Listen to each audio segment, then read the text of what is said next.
Hi everyone, happy holidays. Can you believe this? Oh my goodness. We are at the end of the year already, but happy holidays to everyone. I hope your holidays are going well. And in this video today, before the end of the year and going into the next year, I wanted to share some tips and some information to those contractors pursuing opportunities with the government, whether it be on the federal side, the local level that looks like the state, the county, the city, your local municipalities. Um, for government contracting readiness, a question is always asked of us when we attend outreach events from contractors and small businesses. How do I even know that I'm ready to pursue government contracting as a means of business development for my firm? And you can ask some questions of yourself and of your partners and your stakeholders as to whether government contracting is a good business development resource and tool for you to leverage. There are numerous opportunities that exist within the space. Remember, the government is the largest purchaser in the world. I always like to say that they have nothing on a woman with a credit card, but that's just my 2 cents. But it's true, they're the largest purchaser in the world, so the likelihood of them buying what you sell is very great. And one of the questions that you can ask yourself is, do they buy what I sell? The government buys everything from paper clips to pens to aircraft carriers to yachts to goats, even. You would be surprised at the gamut and the range of products and services that they buy. But I always say this in our education classes is that if you had a large population to take care of too, the gamut of the and range of the things that you buy would exceed, just it would defy normal standards. They go way outside of the range of groceries and and gasoline. The government has to take care of the country as a whole, and to that end, a lot of products and goods and services are going to be purchased. I wrote down a few other things because I just wanted to make sure I didn't forget anything. So the second thing is going to be scalability. When you consider working with the government, is your company able to meet the demands that the government is going to require?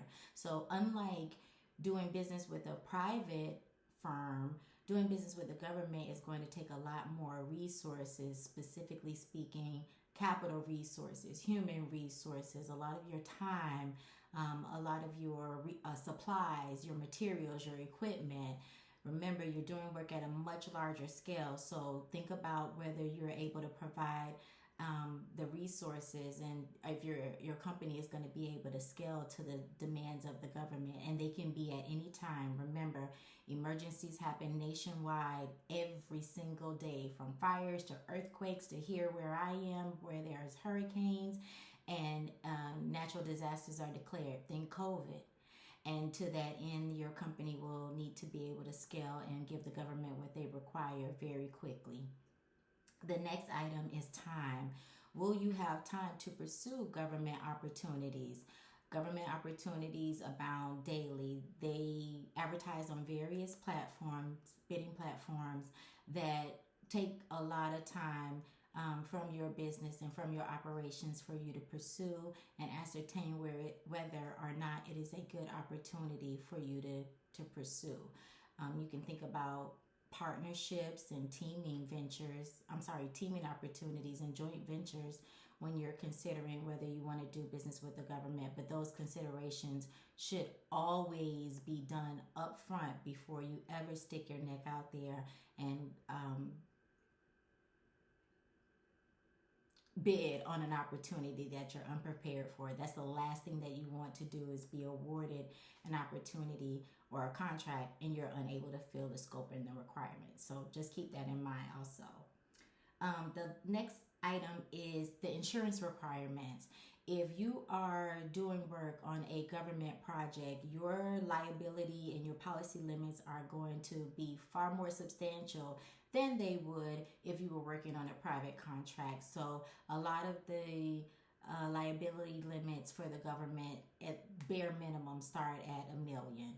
And that's on the low end, depending on the type of project you are bidding on. But you have to always ask and consider, are you able to provide the insurance requirements that the government is going to require? And are you going to be able to maintain them? So not only will you have to prove that you are able to attain the insurance requirements at the beginning of the project, but you'll also have to maintain it throughout the life of the project. And whether that's 1 year, 3 years, 5 years, you're going to be required to renew your insurance policies, and they have to be in line with what was initially established at the beginning of the contract. So keep that in mind as well. And lastly, are you able to wait for payment? Because the government pays slow, and there's no ifs, ands, or buts about it. They just do. Not only is there a requirement, and all of this will be spelled out in your contract as to how your invoices should be submitted, but it is also required that your invoices go through a few levels of approval before you actually receive payment. And so you could be waiting on the low end 60 days for payment, and on the high end 90. So you have to determine with that whether your firm is able to wait for delayed payments that all government agencies unfortunately go through because of the layers of approvals that are required.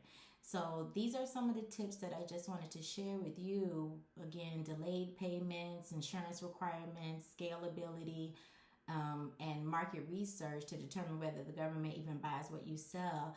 These are some of the items that I wanted to share with you to consider before you stick your neck in the government contracting arena. It is nothing to be afraid of, but always to prepare for. And not only can our firm assist you with all aspects of government contracting, there are many other entities that can assist you as well, from the Apex Accelerators to the Small Business Development Centers. They don't hold your hand per se as we do. That's our differentiators. But they can provide you, at least with a foundation to determine whether government contracting is for you.